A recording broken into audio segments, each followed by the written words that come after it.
Olá pessoal, tudo bem? Chegando aí com o nosso Mais Esportes. Hoje vamos falar para vocês aí de Richarlison, o atacante da seleção brasileira e do Everton. Que toda criança sonha em ser um jogador de futebol, nós já sabemos. E com o Everton não foi diferente. Olha essa carta que ele escreveu, pessoal. Quando eu tinha 17 anos, eu morava no Brasil. Fui visitar meu pai no final de semana com meus dois irmãos e primos. Meu pai, Antônio, estava passando por um momento difícil. Ele estava separado da minha mãe, Vera Lúcia, há 10 anos e vivia sozinho na fazenda.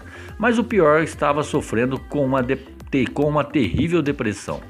Cresci ligado a ele, muito porque sempre acreditou em meu sonho e que eu me tornaria um grande jogador de futebol. Meu pai me acompanhava em todos os lugares para me assistir jogar. Mas naquela época eu já acumulava algumas frustrações. Para falar a verdade, eu estava correndo contra o tempo para conseguir a minha grande oportunidade. Eu estava na base do América Mineiro e o objetivo era ter um contrato assinado logo, porque já estava passando da idade para continuar na base. Então, eu sabia que aquela era a minha última chance. De qualquer forma, naquele final de semana, tivemos folga. Como eu morava com minha mãe, fui passar alguns dias com meu pai. Enquanto estávamos lá, meus primos e eu pegamos varas de pescar e fomos às 3 represas próximas de casa. Acho que elas estavam no mesmo terreno, porque o dono tinha dito que só podíamos pescar em 2 delas. Na terceira, nós estávamos proibidos de pescar. Passamos o dia inteiro tentando pescar algo nas 2 represas, mas claro, não pegamos nada. Sinceramente, não estávamos nem aí, só queríamos curtir o dia junto. Mas no caminho de volta para casa, passamos pela represa proibida. Olhamos para o outro lado, olhamos para a represa, ninguém precisava estar por perto e nem saber de nada. Ainda tinha uma isca no anzol, joguei o anzol na água, não sei o que me deu. 2 segundos depois, pá! Lá estava o peixe fisgado. Até hoje, não sei explicar por que eu fiz aquilo. Em todo caso, o dono do terreno viu fazendo o que não podia. Ele ficou muito bravo, gritou e humilhou meu pai na frente de todo mundo, dizendo que poderia expulsá-lo da casa a hora que quisesse. Era a última coisa que meu pai precisava, ele se sentiu completamente humilhado. Naquele momento, algo passou pela minha cabeça. Lembro-me de falar ao meu tio Elton, vou fazer de tudo para conseguir um contrato no América. Preciso tirar meu pai desta situação. Depois disso, o futebol era uma ideia, depois virou uma obsessão.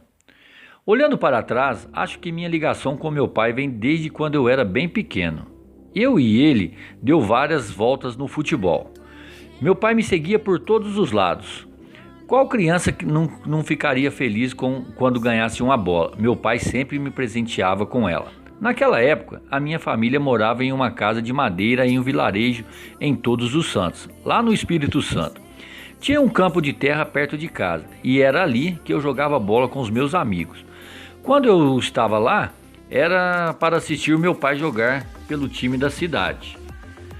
Aonde meu pai ia, fosse jogar baralho ou encontrar os amigos na pracinha, ele me levava junto. Aos 7 anos, os meus pais se separaram. O meu pai se mudou para Minas Gerais para trabalhar e o restante da família veio com minha mãe. Eu e meus 2 irmãos e minhas 2 irmãs. Fomos para Nova Veneza. Foi nesse período que meu sonho começou de verdade, porque comecei na escolinha. No meu primeiro dia eu estava muito ansioso. Eu tinha uma camisa do Brasil e já me imaginava jogando pela seleção.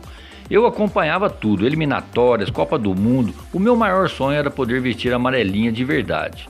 Naquela manhã, como jogaríamos no campo de terra, eu estava com uma tornozeleira para não me machucar.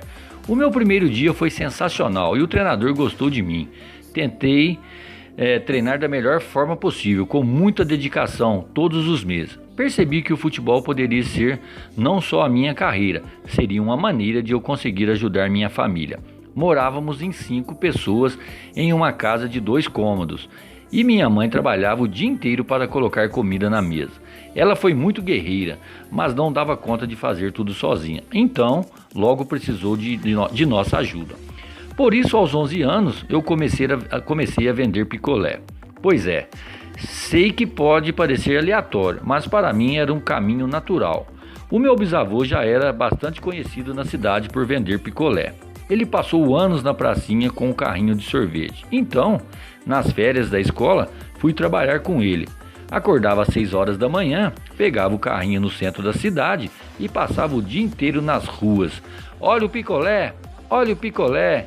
Eu sabia em quais casas tinha bastante criança, então eu sempre passava nos mesmos lugares. Qual criança não gosta de picolé? Eu vendia muito, mas ganhava muito pouco. Por isso tive que trabalhar em outros lugares para ajudar minha mãe. Vendi bombons caseiros feitos pela minha tia. Teve também o Lava Jato. Cara, o Lava Jato... Olha, pensei que fosse um trabalho fácil de fazer. Porque seria difícil, né? Lavar carro? Pois é, acabou sendo cruel. Passava o dia inteiro ensaboando pneus cheios de lama, para-brisas sujos. No fim do dia, o meu corpo doía inteiro. As minhas costas estavam me matando. O meu chefe queria assinar minha carteira de trabalho, mas eu falei, isso não dá pra mim, nunca mais voltei lá. Também ajudei o meu avô na roça, ficávamos o dia inteiro colhendo café debaixo do sol. Parecia 50 graus de tão quente. Eu acostumava a trabalhar e suar tanto que quase chorava.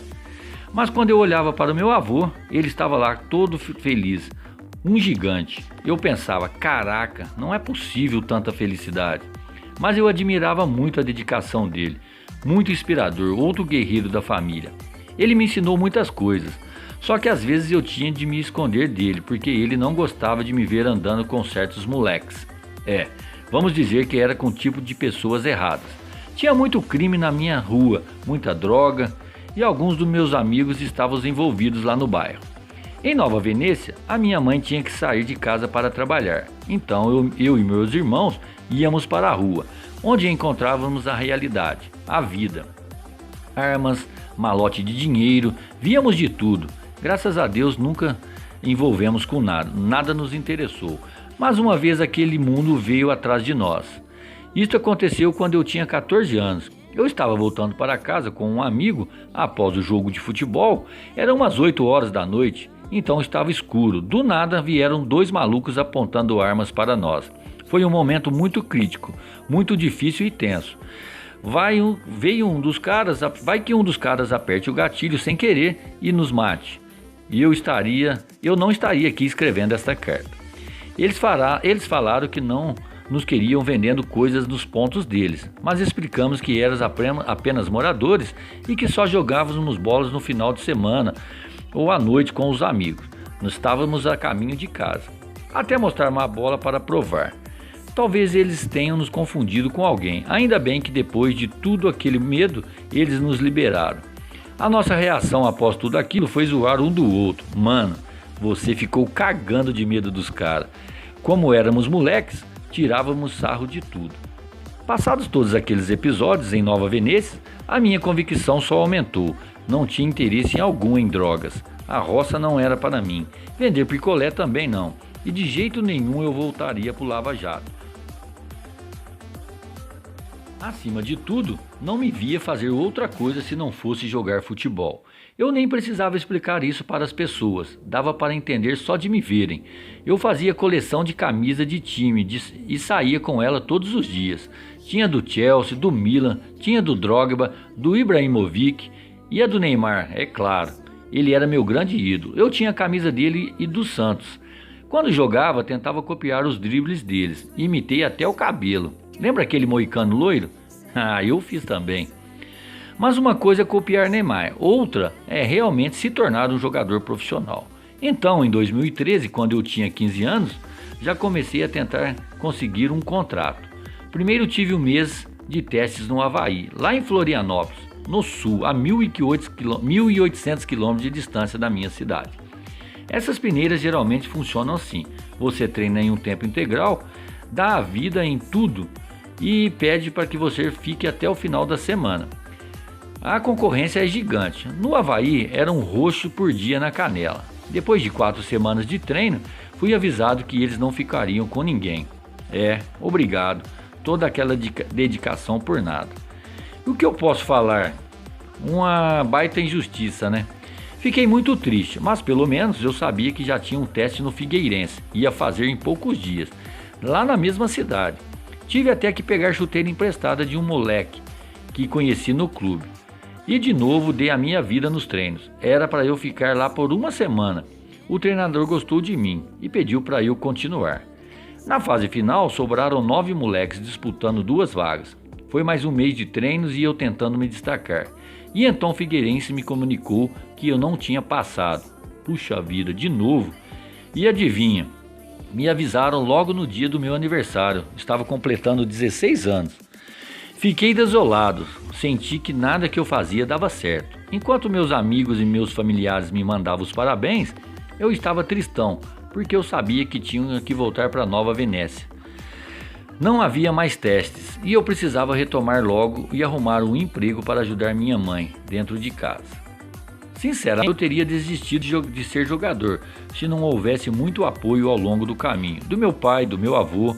Preciso também mencionar o Fidel, um policial que também era treinador de futsal e com quem aprendi muito.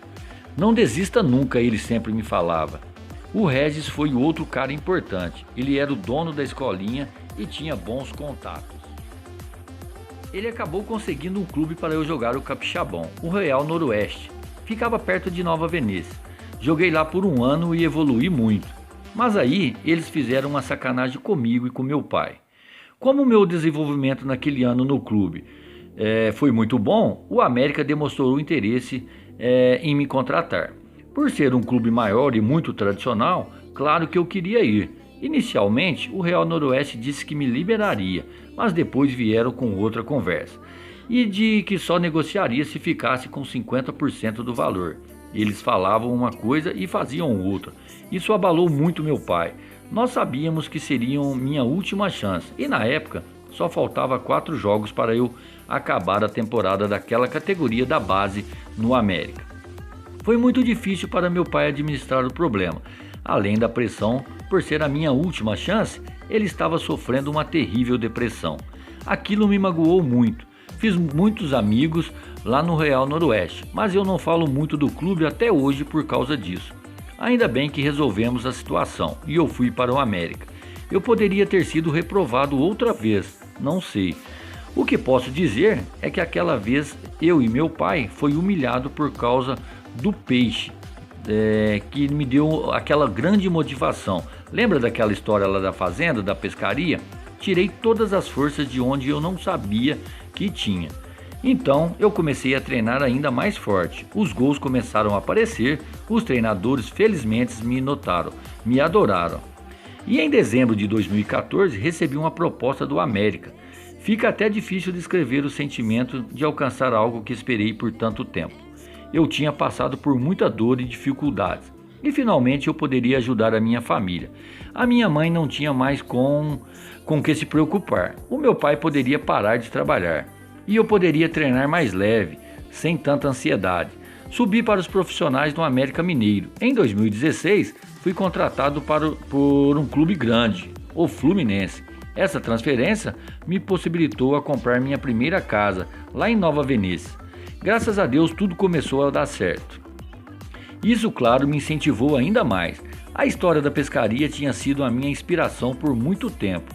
Agora eu poderia usar o meu sonho de criança como motivação, como chegar à seleção brasileira.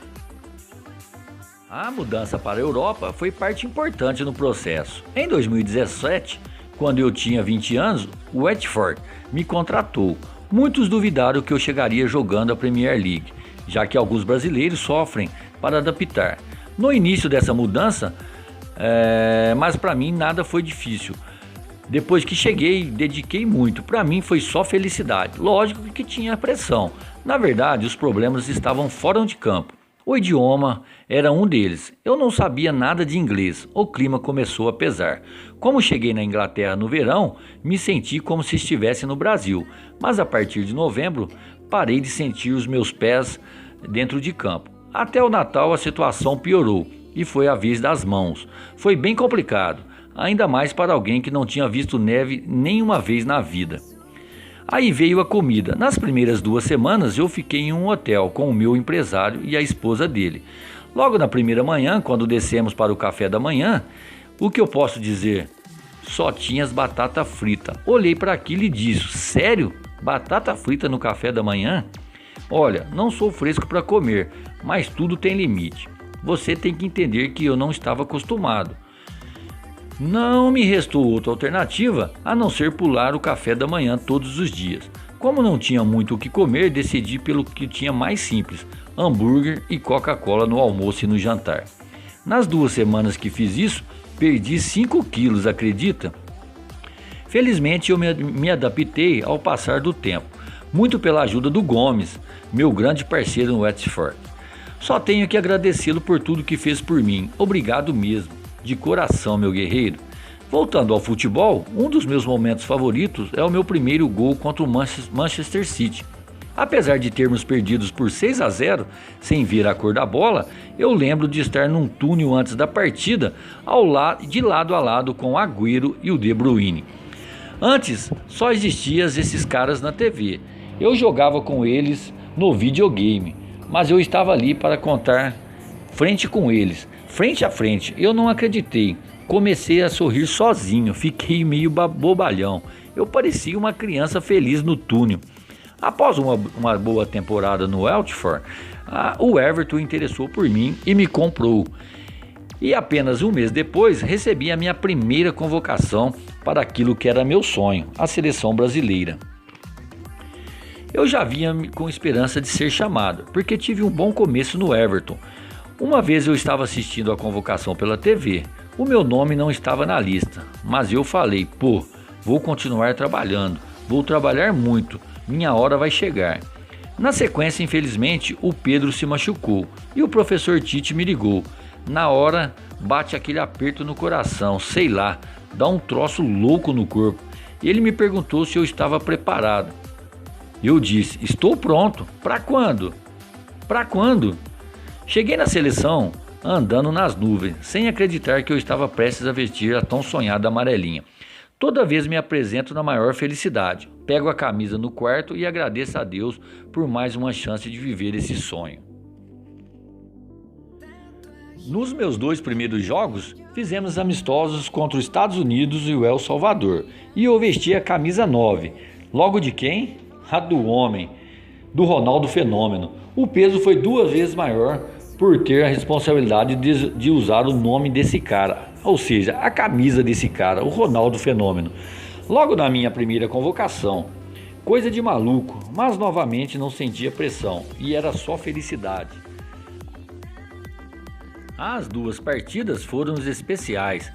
Na minha estreia, entrei nos últimos 15 minutos. Em seguida, fui titular ao lado do Neymar e marquei 2 gols. Jogar ao lado do Neymar foi espetacular. Já tinha encontrado com ele antes, em Paris, mas foi tudo muito rápido e eu só tive tempo de tirar uma foto com ele. Na seleção, estávamos jogando juntos. Quando eu contei que eu já copiava o moicano que ele tinha, ele caiu na risada. Agora somos parceiros. Quando ele recebe a bola, já me procura em campo para dar o passe. Acredito que podemos formar uma grande dupla. Foi uma pena que ele ficou fora da nossa campanha do título da Copa América no ano passado, mas a próxima Copa do Mundo é mais uma oportunidade de sermos campeões juntos. Temos de continuar com uma boa fase nas eliminatórias e chegarmos ao Mundial em boas condições. Até lá, quero dar o meu máximo no Everton. Às vezes, os meus amigos me perguntam se sinto saudades do Brasil e da minha família. Seja muito boa, claro que sinto, né? É muita saudade, é muito aperto no coração. Percorri o longo e árduo caminho para chegar aonde estou, e não vai ser agora que vou desistir. Há milhões de crianças brasileiras tentando trilhar a carreira parecida com a minha. Para essa molecada, eu gostaria de repetir um conselho que há 5 anos: não desistam nunca. São os verdadeiros guerreiros que conseguem realizar seus sonhos. Por isso, não desista nunca. Lembre-se, são os verdadeiros guerreiros que conseguem realizar os seus sonhos.